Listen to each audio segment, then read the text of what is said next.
Bueno, pues buenas tardes, gracias por la invitación.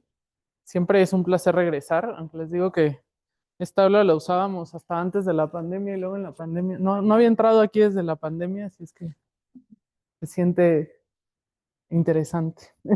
Bueno, pues vamos a empezar a platicar de este tema, que la verdad es un tema muy importante porque aunque es raro, la mortalidad si no hacemos lo que tenemos que hacer es alta.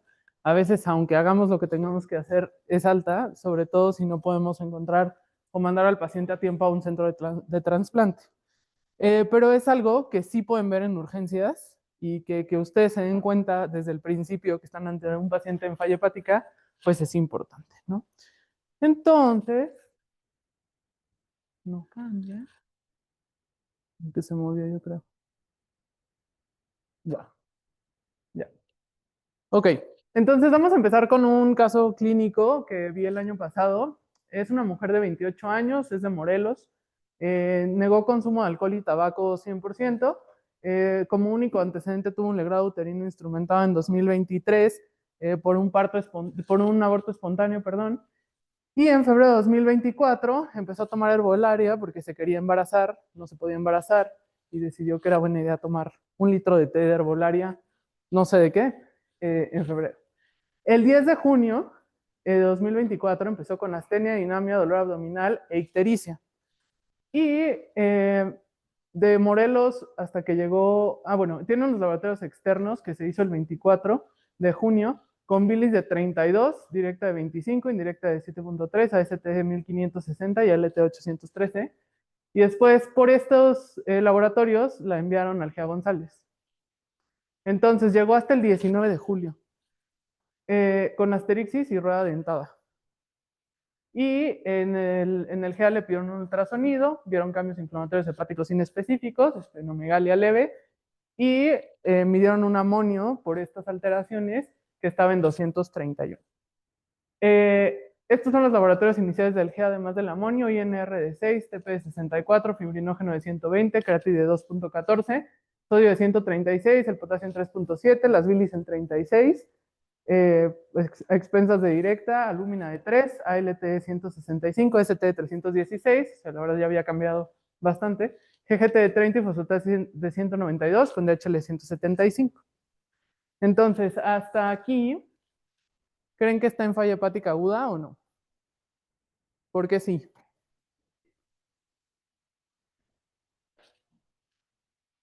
Ajá, más.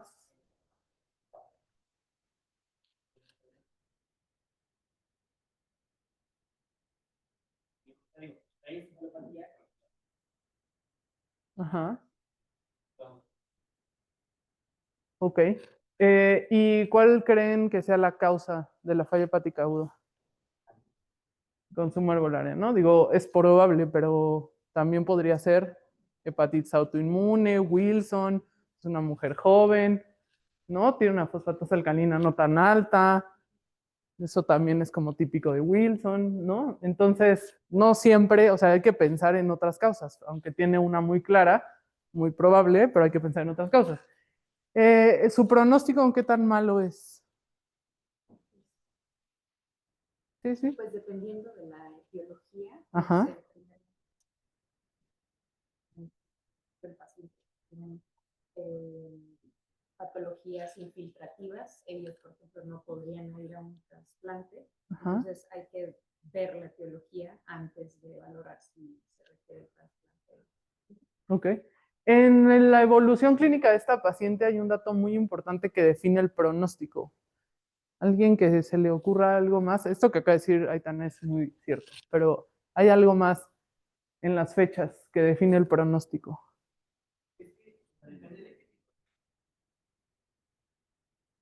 Ajá. E hiperaguda. Ajá. El tiempo de la Ajá. posterior a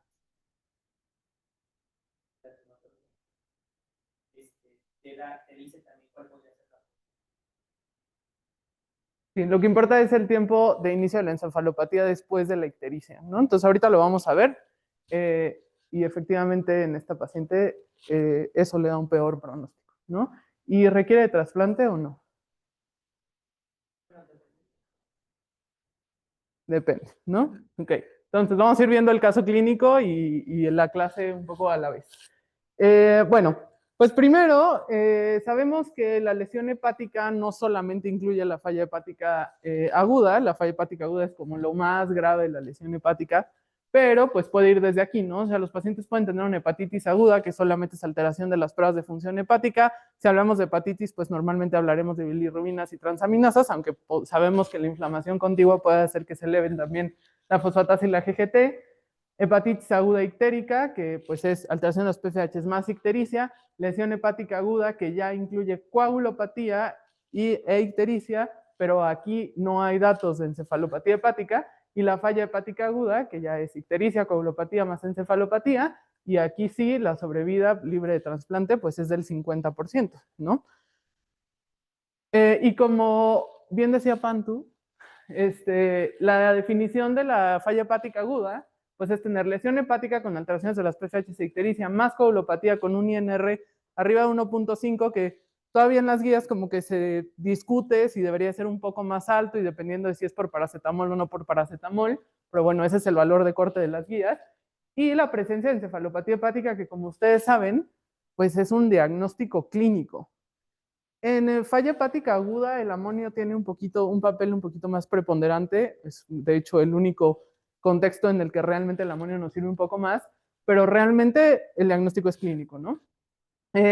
A pesar de que esta es la definición, sabemos que la falla hepática aguda pues, puede afectar todos los órganos, ¿no? Los pacientes hacen típicamente falla multiorgánica.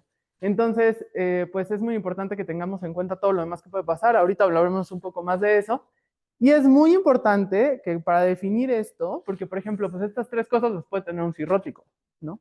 Las puede tener alguien en ACLF, pero es importante que no haya una enfermedad hepática previa. Ahora, aquí les pongo como algunos bemoles, porque realmente, por ejemplo, si tienen un paciente que tiene hepatitis autoinmune, Wilson, un síndrome de Budd-Chiari de reciente diagnóstico, o sea, que apenas estamos diagnosticando, eso sí es una enfermedad hepática previa, pero si no tiene fibrosis, entonces se considera una falla hepática aguda, ¿no? Los pacientes pueden hacer falla hepática por HAI y definir si tienen fibrosis o no es esencial para definir si se pueden listar como una falla hepática aguda o no. Por eso están esos como bemoles, ¿no? Estado por la pérdida de la función hepática y es importante que la duración debe ser menor de 26 semanas. Algunas guías dicen 24, otras 28, pero digamos que un promedio de 26, porque si no se considera enfermedad hepática crónica con más de 26 semanas, ¿sale? Entonces, si tiene un DILI de 30 semanas, pues eso ya es crónico, ¿ok? Y justamente lo que estaban diciendo, hay varios sistemas para definir cómo el tipo de falla hepática aguda que tenemos. Este es el que más se utiliza, que es el sistema de O'Grady, y la definen hiperaguda, aguda y subaguda, ¿no? Entonces, se define por el tiempo desde la ictericia hasta, o sea, del día que apareció la ictericia al día que apareció la encefalopatía. Y en las hiperagudas es 1 semana, en las agudas de 1 a 4 semanas y en las subagudas de 4 a 12 semanas.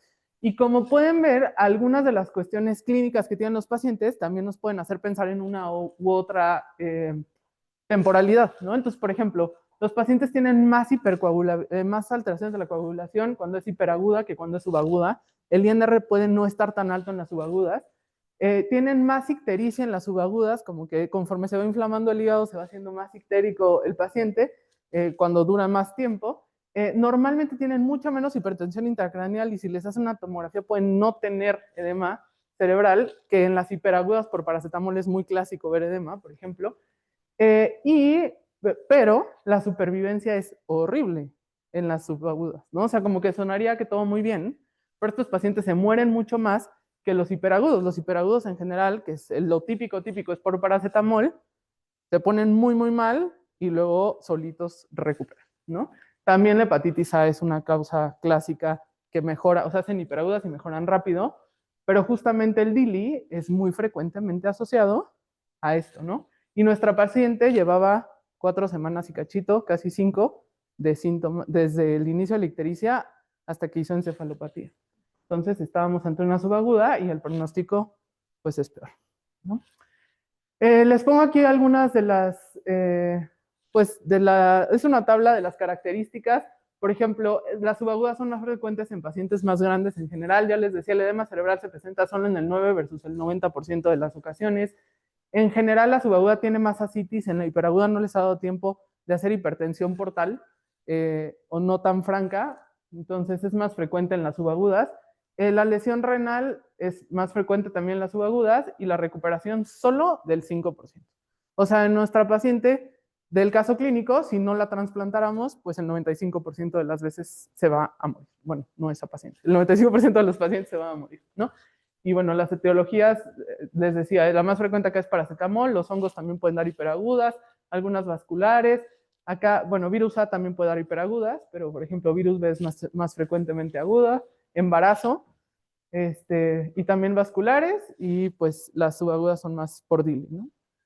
Entonces, ¿qué tan frecuente es la falla hepática aguda? Pues por suerte, no es muy frecuente. La incidencia en Estados Unidos va de 0.1 a 1 por cada 100,000 habitantes. Hay 2,000 a 3,000 casos por año, que bueno, en la población estadounidense pues no es tanto. Y en Europa se reporta que es la causa del 8% de los trasplantes hepáticos. Por mucho, el paracetamol es la principal causa en Estados Unidos y en Europa, pero por ejemplo, si nos fuéramos hacia Asia, pues empieza a ser mucho más frecuente las virales, ¿no? Las causas virales. Entonces, bueno. Muy bien, entonces ya decíamos, no sé, bueno, se tapa ahí pero esto habla de las distintas etiologías que pueden dar falla hepática aguda, ¿no? Y son las clásicas que pueden dar daño hepático en general, ¿no? O sea, virales todas, incluyendo E, y si el paciente tiene B, hay veces que vale la pena buscarle delta también, pero bueno, que no se les olvide, o sea, sí pasa en México más de lo que pensamos, nunca lo pedimos, y cuando nos salen A, B y C negativos decimos, no, pues no tiene hepatitis viral, ¿no? La E es una posibilidad grande. Toxinas, drogas vasculares como Budd-Chiari, como hepatitis hipoxémica, pero eso, o hipóxica, perdón, pero pues eso también en general depende de otras patologías, o sea, si el paciente está en choque séptico, se trombosó la arteria, ¿no? Puede llevar a esto. Embarazo, preeclampsia, HELP, hígado graso del embarazo, que se ponen horribles, estos también me tocaron un par el año pasado. Y bueno, otras menos frecuentes, pero hay que tener en cuenta, Wilson, autoinmunes, linfomas, malignidad en general, y hemofag, ¿no?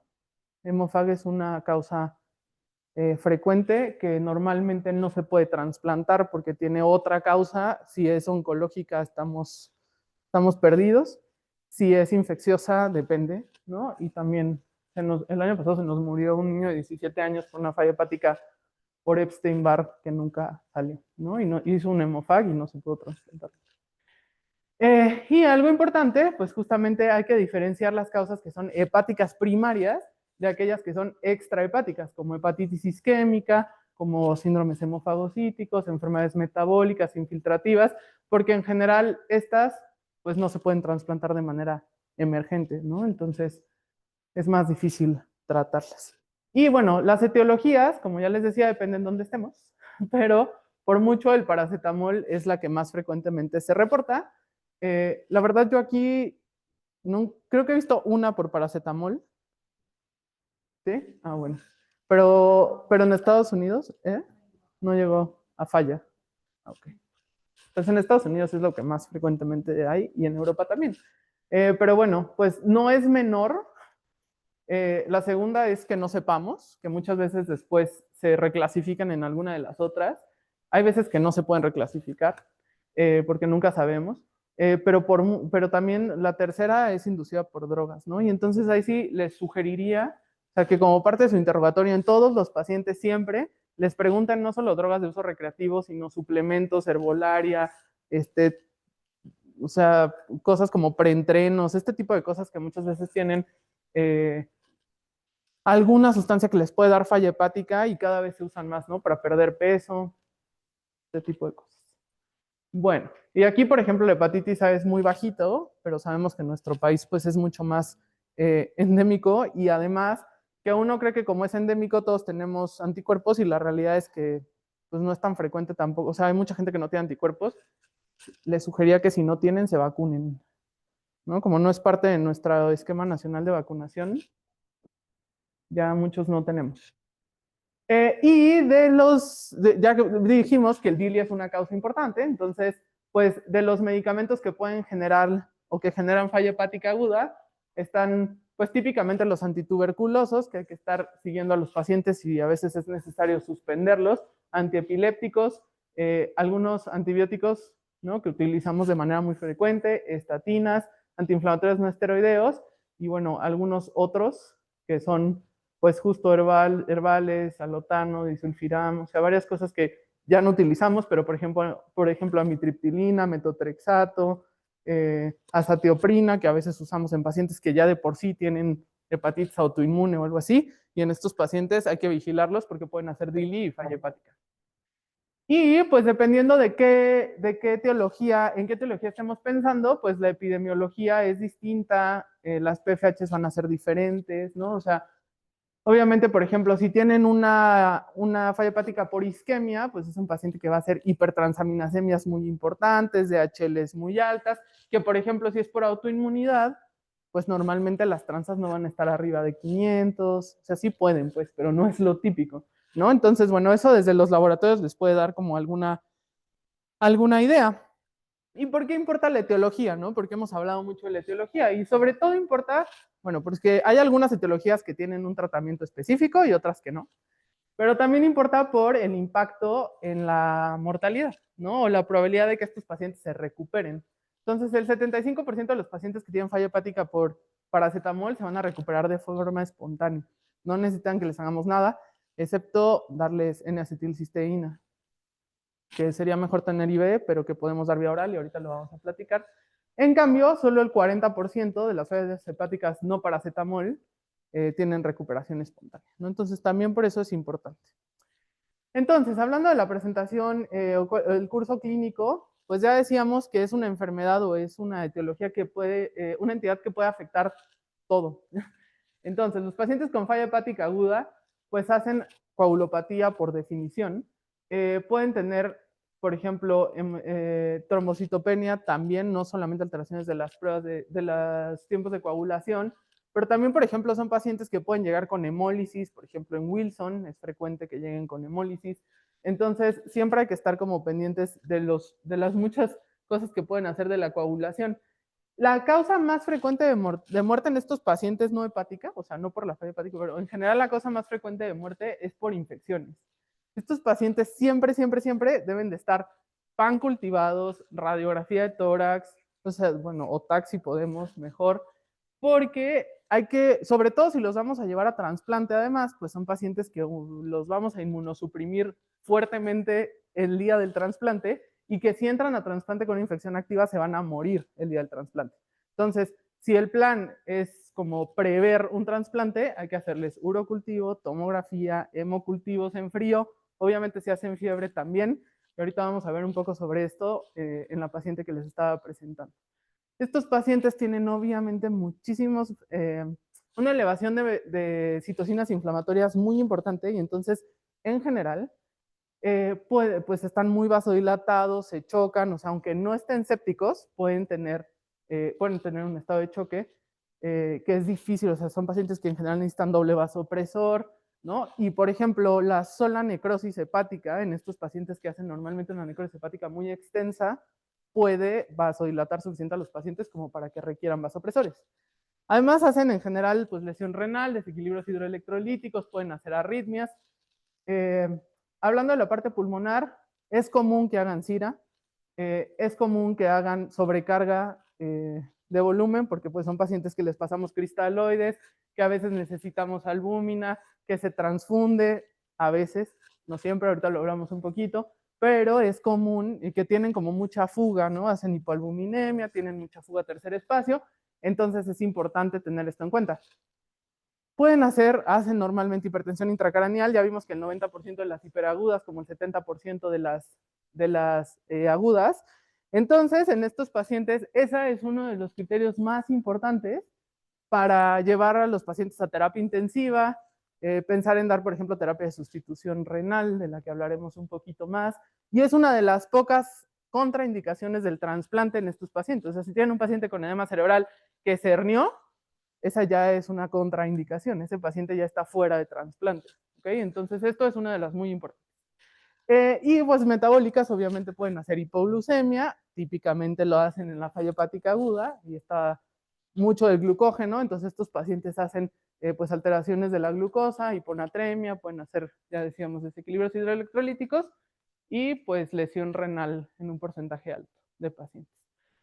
El diagnóstico realmente es clínico, ¿no? O sea, ustedes ven a un paciente que tiene ictericia, deberíamos de tener, o sea, sí, obviamente tener un lito en la vía biliar es más frecuente, pero deberían de tener unas PFHs, ver por qué le pasó esto, unas PFHs completas, hacer la historia clínica completa, tener unos tiempos de coagulación, saber si está con encefalopatía o no.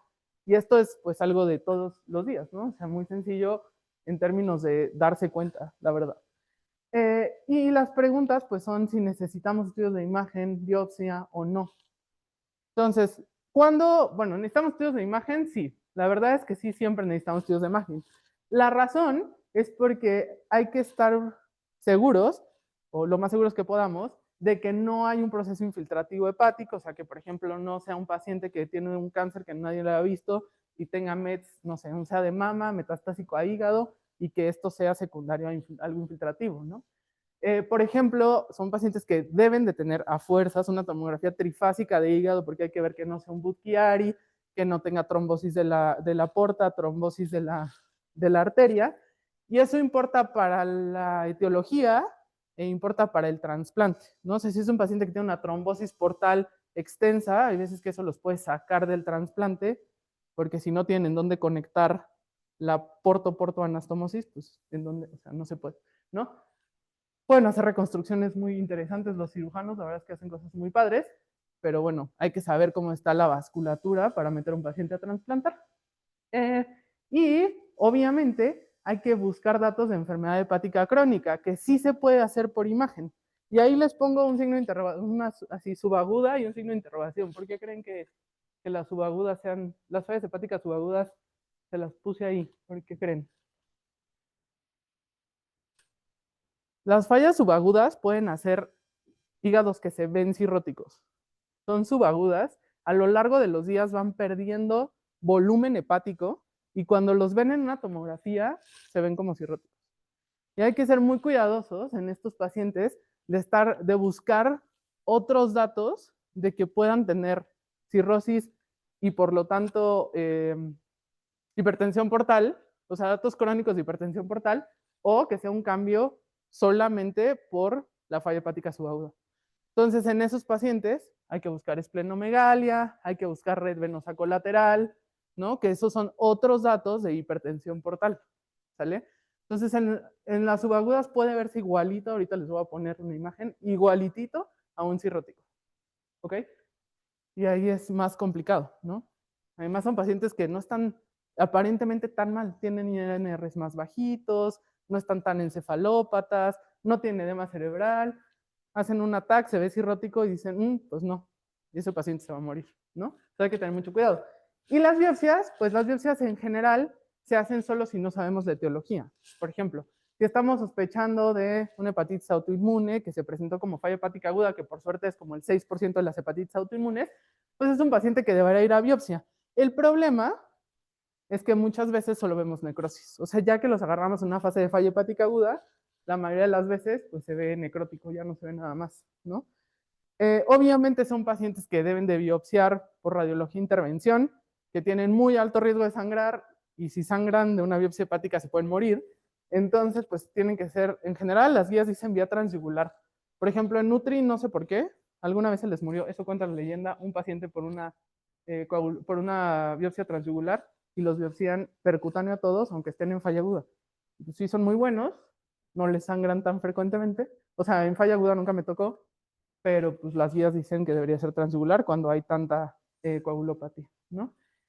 Y nos puede ayudar a descartar algún proceso infiltrativo. Por ejemplo, si es un linfoma y todavía no tenemos otro sitio de diagnóstico, es un linfoma primario de hígado, pues solo lo vamos a encontrar biopsiándolo, ¿no? Entonces ahí pues hay que tener un alto grado de sospecha.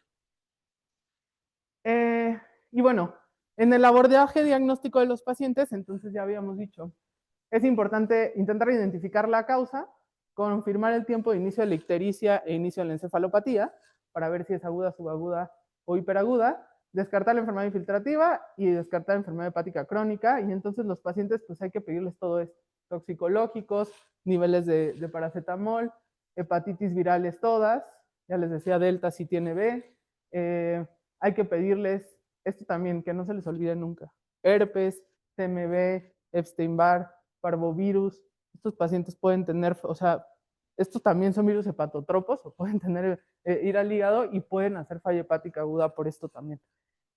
Hay que pedir ANAS, antimúsculo liso, SLP, LKM, globulinas, ANCAS, HLAs en algunos pacientes, aunque en hepatitis autoinmune muy frecuentemente están normales al momento de, o sea, en el momento de una falla hepática aguda, ¿no? Entonces, no siempre los tenemos, pero bueno, si los tenemos y están positivos, nos pueden hacer sospechar y entonces empezar esteroide, ¿no?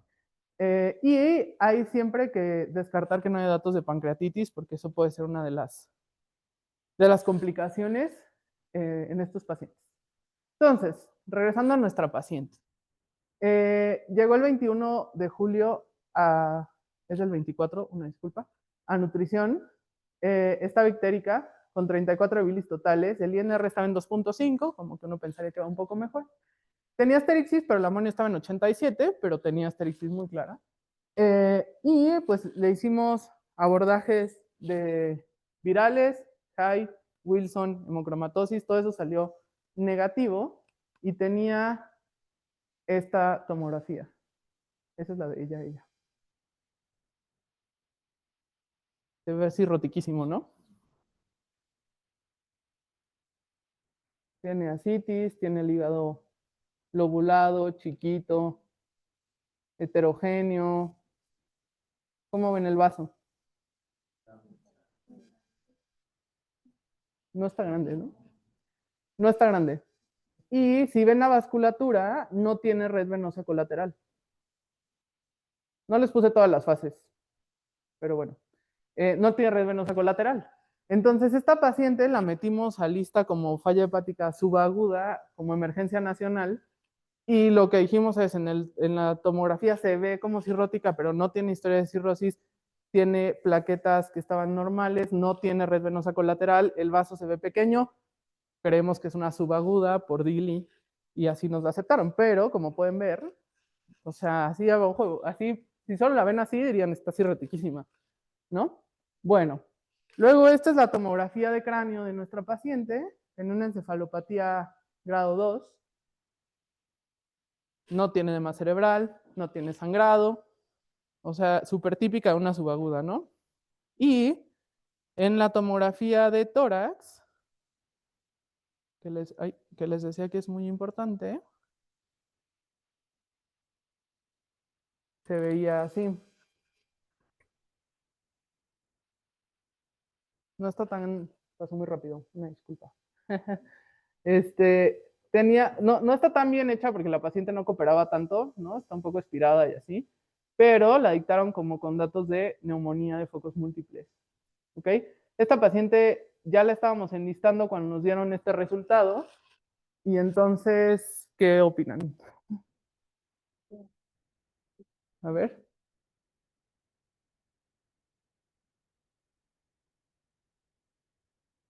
Ajá. ¿Y qué harías? Porque si no la trasplantas, se va a morir en el 90, o sea, tiene 95% de probabilidad de morir. A ver.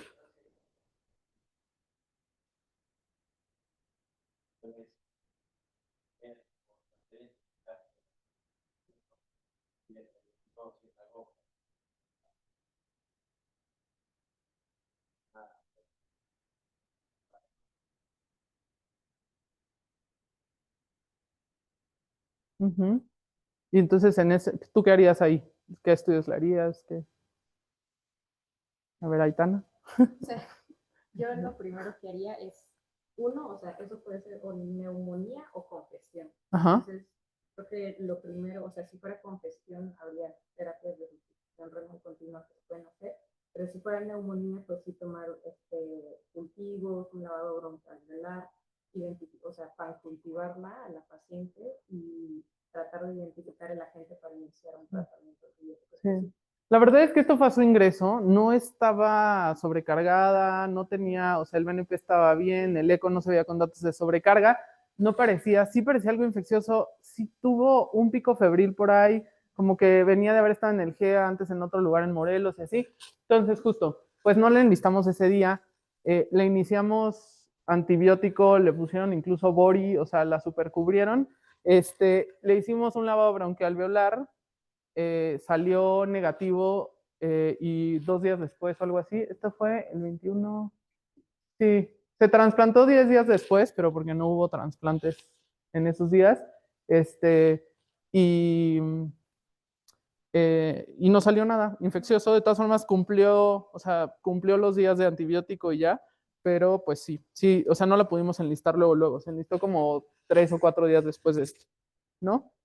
Eh, pues aquí podríamos preguntarnos si biopsia o no, aunque creo que todo lo demás salió negativo, teníamos lo del DILI muy en mente y pues ya quedamos que es una paciente que sí se debería de trasplantar.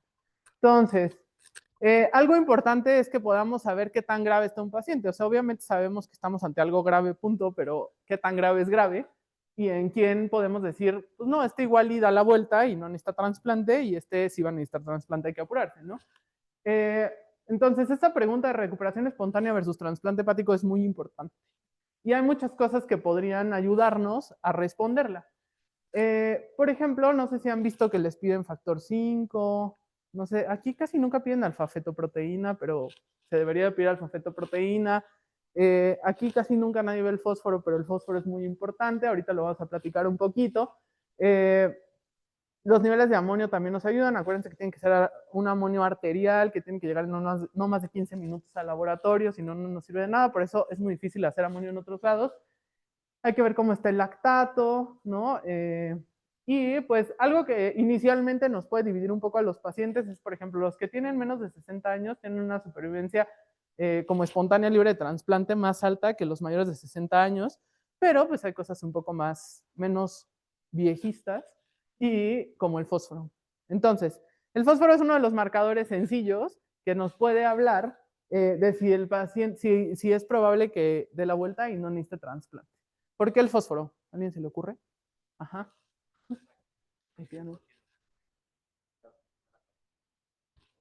Ajá.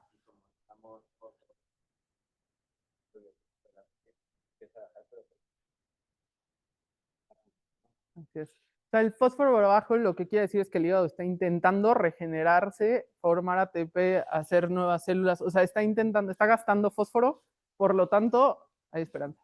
Entonces, si el fósforo está más, esto es recuperación espontánea, fósforo menos de 2.5, pueden ver que la recuperación espontánea a 11 días post admisión, pues es como el 80%. Entre 2.5 y 5 baja como al 40%, y si está mayor de 5, pues al quinto día ya se murieron todos, ¿no? O bueno, necesitaron trasplante.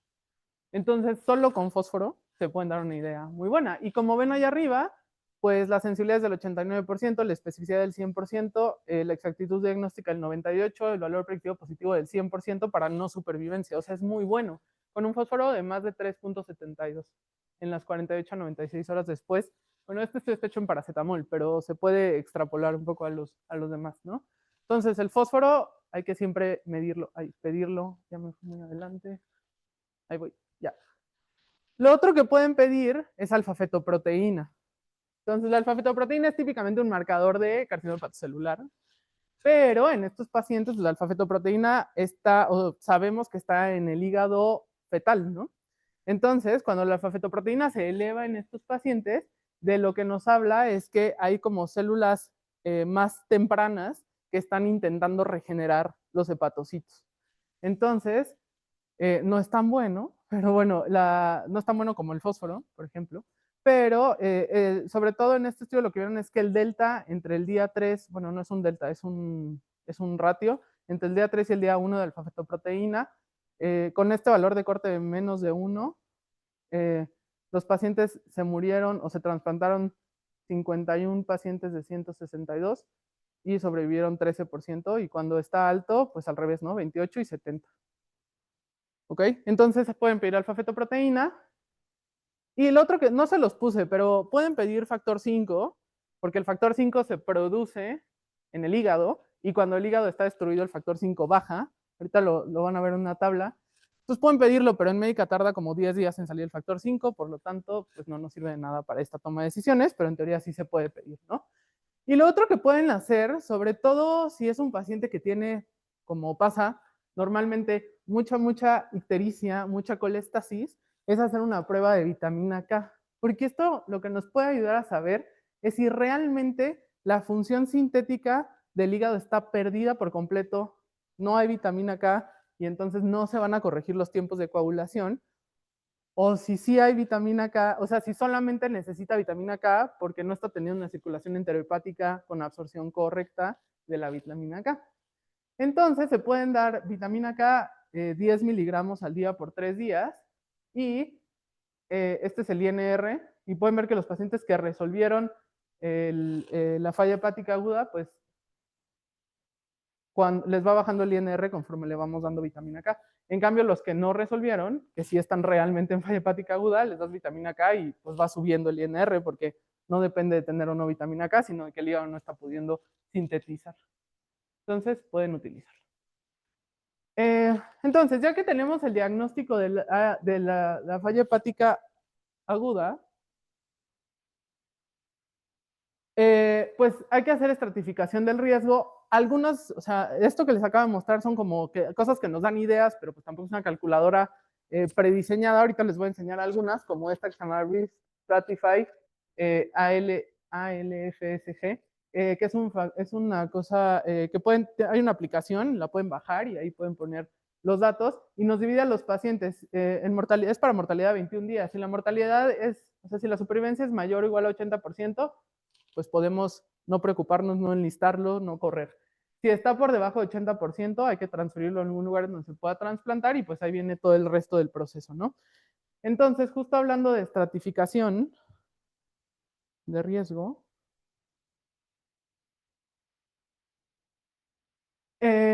pues hay muchos criterios, ¿no? Ya les hablaba de algunos de estos, como por ejemplo la alfa-fetoproteína, el factor 5.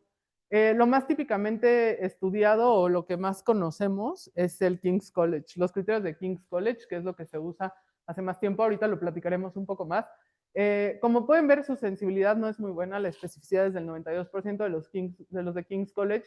Luego este que se llama Clichy, que es justamente utiliza el factor 5, que hay que medir la actividad cuando está menos de 20% de actividad en pacientes menores de 30 años o menos de 30 en pacientes mayores de 30 años.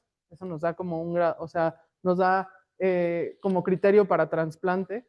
Y bueno, ahí está factor 5 solito, dependiendo si es para paracetamol o no paracetamol, el fósforo, que esto es justo 3.7, es el valor de corte que les decía hace rato. Podemos utilizar Apache, MELD, o sea, la verdad, varias cosas. Este que es el que les decía que es la aplicación, utiliza encefalopatía hepática, la etiología de la falla hepática, si está usando no vasopresor, cómo están las bilirrubinas y cómo está el INR.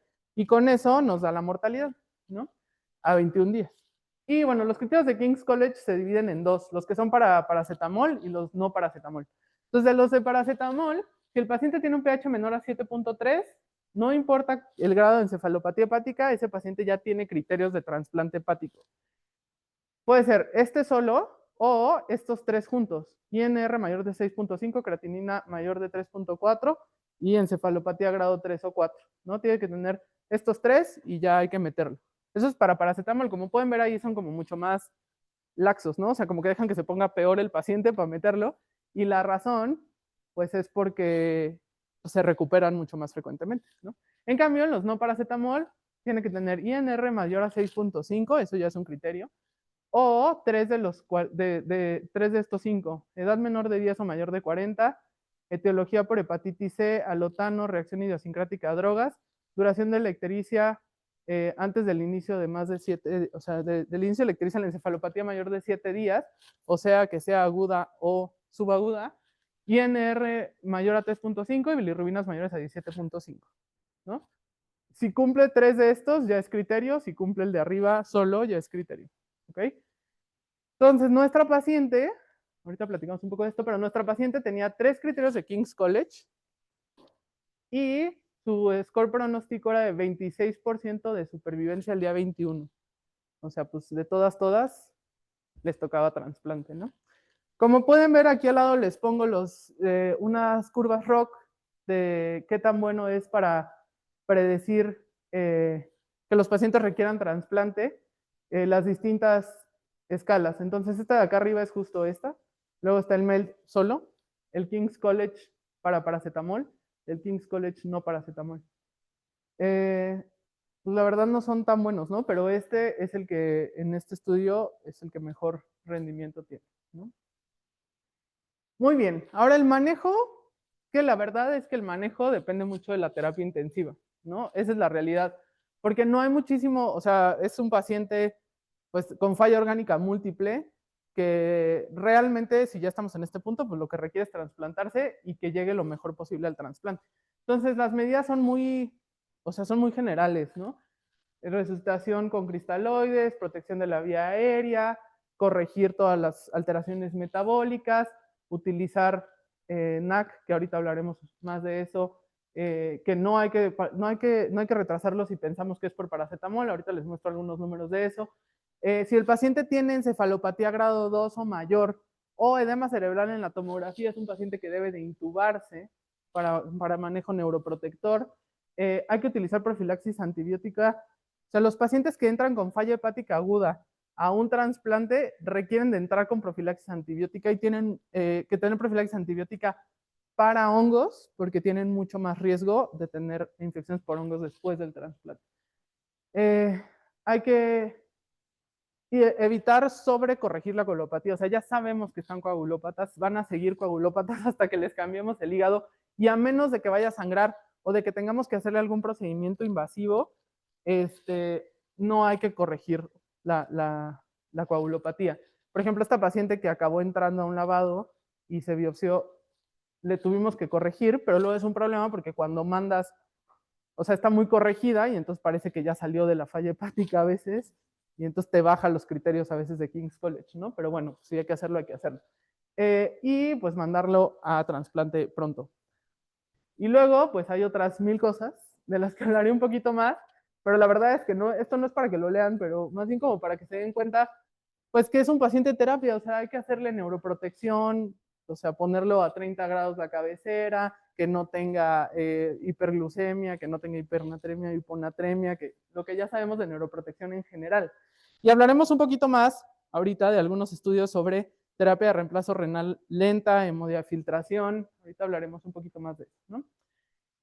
Y siempre que tengan una etiología ya diagnosticada, pues hay que tratar la etiología. Entonces, la más clásica, pues si es por acetaminofén, este es el tratamiento. Los protocolos IB no nos interesan demasiado porque no tenemos N-acetilcisteína IB en México, no existe. Pero aquí les puse el protocolo vía oral.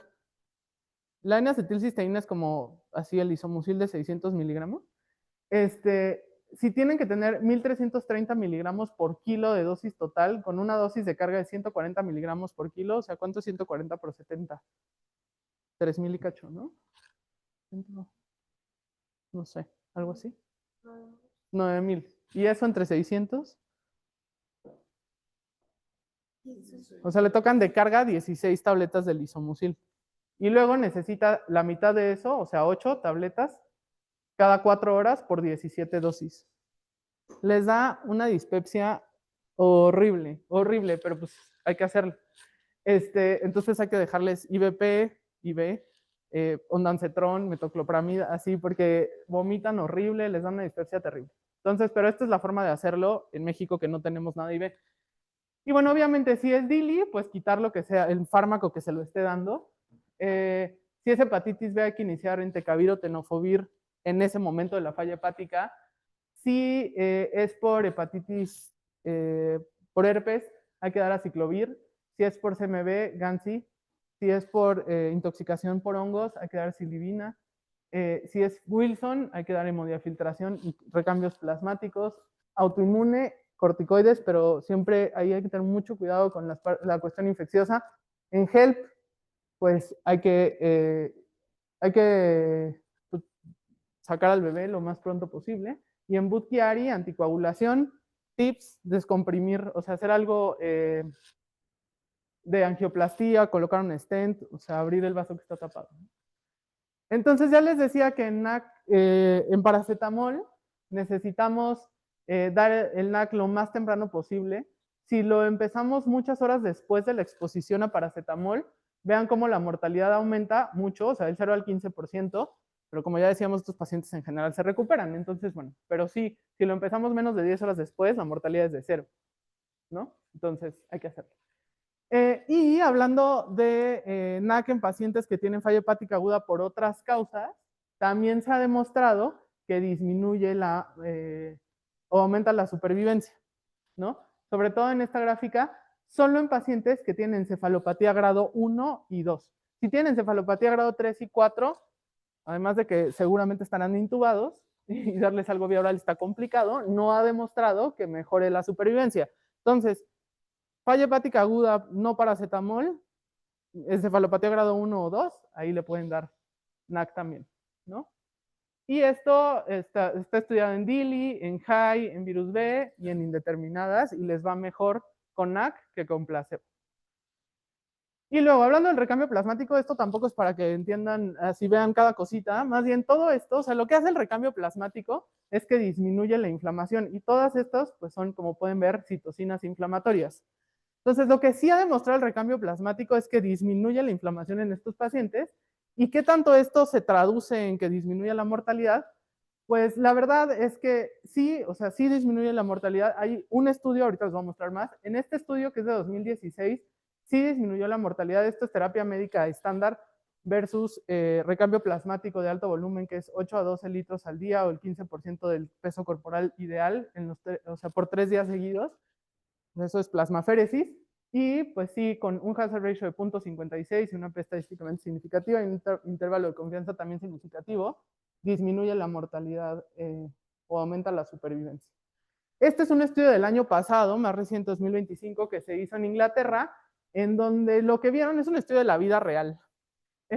Lo que vieron es que no hubo diferencia en estos pacientes entre meterlos a PEX o a plasmaféresis versus tratamiento médico estándar. La supervivencia global, la PEX no les dio, y la supervivencia libre de trasplante tampoco. Lo único que hizo es que les mejoró un poquito, o sea, les tuvieron que dar menos aminas, básicamente, a los pacientes, ¿no? Y hay un metaanálisis que se publicó en una revista de la India, en donde hicieron para mortalidad en menos de 60 días hasta 60 días, plasmaféresis versus terapia médica estándar, sí disminuyó la mortalidad, a 90 días también, pero en los dos ensayos clínicos aleatorizados que hay, no es estadísticamente significativo. Y en etiología única, pues sí, ¿no? O sea, esto es para paracetamol y Wilson, ¿no?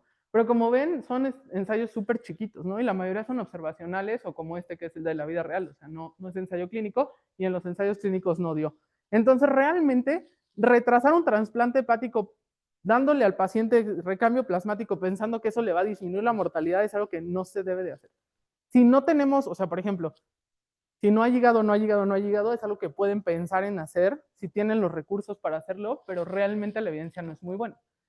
Y hablando de terapia de reemplazo renal continua, esto sí ha demostrado que disminuye el amonio. Este estudio inicial disminuye el amonio. Aquí es terapia de reemplazo renal versus no terapia de reemplazo renal. Y aquí lo dividen en terapia de reemplazo continua, lenta, pues, o sea, prisma, versus intermitente, versus no terapia de reemplazo renal, y les va mejor con la lenta continua. Entonces, sirve para el amonio, pero sobre todo sirve para la mortalidad, ¿no? Mortalidad libre de trasplante por cualquier causa a los 21 días. La lenta continua tiene un OR de 0.47 y la intermitente les aumenta la mortalidad con un OR de 1.68. Entonces, estos pacientes, si lo requieren, deben de entrar a lenta continua. Y las terapias de soporte hepático como el Prometheus, que están basadas en hemodiafiltración con albúmina, por ejemplo, realmente las guías no las sugieren porque lo que se ha visto, o sea, aquí sí hay una diferencia estadísticamente significativa, pero solamente si llegan o no al trasplante.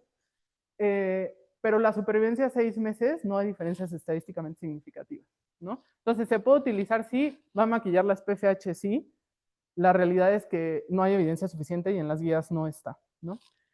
Entonces, pues, ¿cuál es el impacto del trasplante hepático? Pues el impacto es importante, ¿no? Una vez, los pacientes más o menos el 28% se mueren antes del trasplante hepático, el 43% sobreviven en general.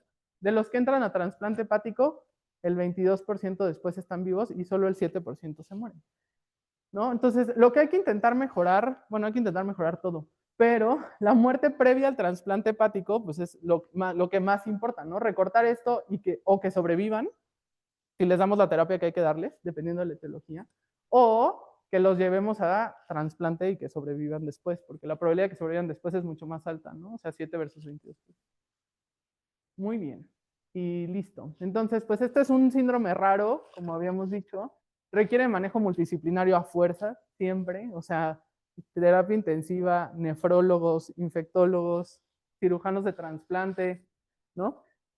Siempre hay que buscar la etiología, hay que manejar a estos pacientes en áreas críticas y siempre hay que prepararse para lo peor. Siempre, siempre, siempre. O sea, si ustedes ven un paciente que tiene ictericia y tiene INR alto, arriba de 1.5, es un paciente que debe estar en terapia intermedia. Si no tiene encefalopatía, no importa. O sea, de verdad, si no, hasta irle pidiendo el protocolo de trasplante, si es que es una etiología que ya saben que los puede llevar hacia allá rápidamente, ¿no? O sea, si es un paracetamol, pues denle NAC y ya, e igual se pueden aguantar un poquito. Pero si es un DILI o sea, son pacientes que se ponen muy mal, ¿no? Entonces, siempre prepárense para lo peor. No hay que retrasar la valoración para el trasplante hepático y adelantarse a las complicaciones.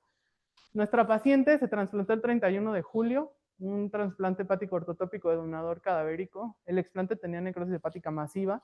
La biopsia 0, que es la biopsia que se toma del hígado que se pone del injerto, tenía este test macrovesicular de menos del 5%, que se puede trasplantar sin problema, y la paciente está viva y muy bien. Listo. No sé si tengan alguna pregunta.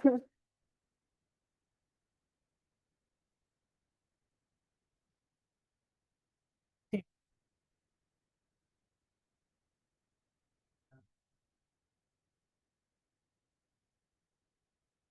¿Cómo les va en cuanto a calidad de vida o sobrevida comparado con un paciente que está en la consulta por resultado y más, llevan bastante, no por una causa, viven igual el mismo tiempo, tienen mayor Es que más bien depende mucho más de la etiología, ¿no? O sea, si tú metes a un paciente que tiene falla hepática aguda por virus A y lo trasplantas, pues luego ya no va a tener virus A. Entonces le va a ir muy bien. Y las complicaciones que va a tener, pues van a ser las que da la inmunosupresión crónica. Pero si tú metes a un paciente, por ejemplo, por HAI, pues no le estás curando el HAI, ¿no? O sea, va a seguir con hepatitis autoinmune post-trasplante y su riesgo de recurrencia del HAI a 5 años es como del 20%. Entonces esos pacientes tienen un peor pronóstico. Entonces depende mucho de por qué los metes. Si es por paracetamol, o sea, por algo que vas a curar con el trasplante, pues les va súper bien. Excepto, obviamente, que tienen inmunosupresión y la inmunosupresión implica riesgo de infecciones, alteraciones metabólicas, lesión renal y otras muchas cosas que otro día podemos platicar si quieren. Pero en el resto les va igual. O sea, ya que los llevas a trasplante hepático, les va igual. Y de hecho, la recuperación al inicio es mejor, es más rápida, ¿no? Porque, o sea, si tú metes a un cirrótico con MEL de 30, con sarcopenia, con encefalopatía, o sea, sacarlos es bien difícil, ¿no? Reacondicionarlos.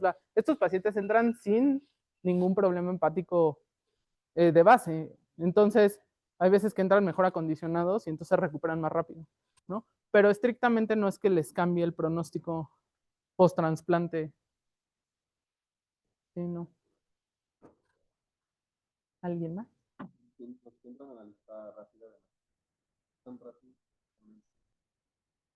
Sí, esto es algo importante porque justamente esta, o sea, el trasplante, la falla hepática aguda es la única manera de enlistar a un paciente como emergencia nacional, ¿no? Todos los demás se enlistan por MEL, no importa por qué sean, ¿no?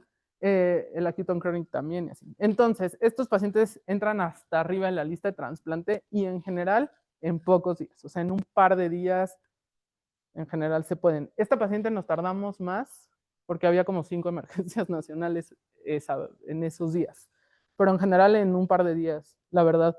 sí, o sea, el problema de las donaciones es que pues hay donaciones, pero pues siempre nunca van a los hospitales privados. O sea, de hecho, por eso lo que más ven de trasplante aquí o vemos de trasplante aquí es en falla aguda, porque es la única forma de que, o de las pocas formas de que se priorice a un hospital privado. Entonces llegan rápido. En emergencia nacional, sí, 1 o 3 días. Ujú. ¿Qué pasó? Las fechas van mejor, pero digamos que en global el todo mejor, podríamos vaya o el hecho de que las PCH vayan mejor no me dice.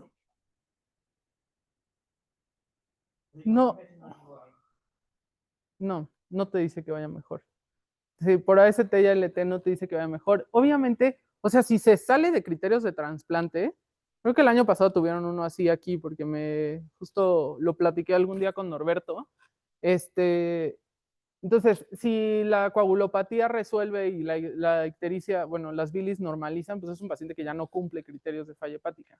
Pero si lo único que mejoran son las transas, pero sigue con ictericia, sigue con coagulopatía, sigue chocado, es un paciente que sigue en falla hepática y que hay que enlistarlo como tal. Entonces, lo que debe de ir mejorando, pues es la coagulopatía, las bilis, lo neurológico, ¿no? O sea, las 3 cosas con las que lo diagnosticamos. Ujú. ¿Qué tanto tiempo de sobrevida también?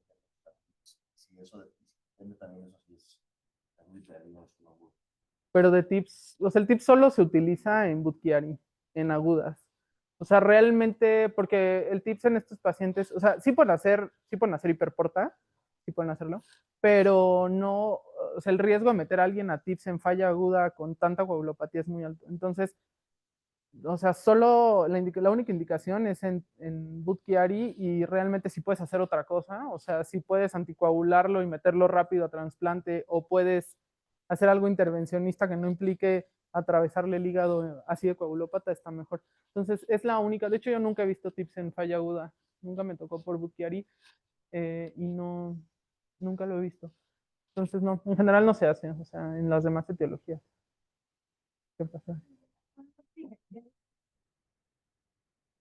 Ya con cirrosis, Ajá, está tan extraño, ajá. está bien, y de repente le dieron esto, Uh-huh. no serían como Sí, es una de las cosas que se debe de cambiar. No, o sea, en Estados Unidos está empezando a cambiar, pero los pacientes que entran como que tienen acute on chronic, que es lo que estás diciendo tú, eh, si tienen acute on chronic 3, perdón, son pacientes que de verdad la mortalidad les cambia impresionantemente eh, si los metes a trasplante. Y deberían, o sea, la mortalidad puede ser igual o más alta que a un paciente en falla aguda. O sea, si es un paciente en falla aguda por paracetamol, o sea, el 75% se recupera.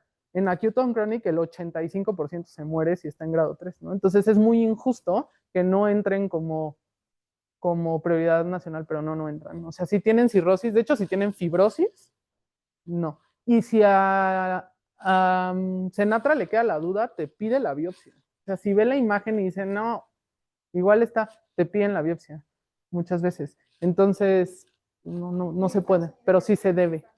Ya están empezando a priorizar los ACLF3. Ajá. Y bueno, y el tema del alcohol, que siempre va a ser un tema. Pero en algunos, o sea, en Europa ya también, ¿no? Las fallas agudas por hepatitis alcohólica grave no respondedores se están empezando a enlistar también. Pero yo creo que estamos lejos en México. ¿Qué pasó, dime? los que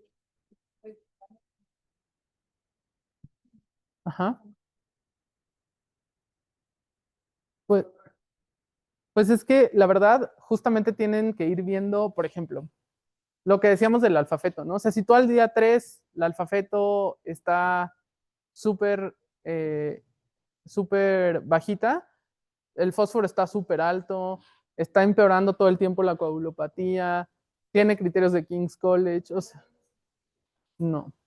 Pero si tus escalas pronósticas dicen y la etiología dice que es raro que dé la vuelta, pues no lo metes. Y aunque, por ejemplo, es por virus A, que en teoría se recuperan muchos, ¿no?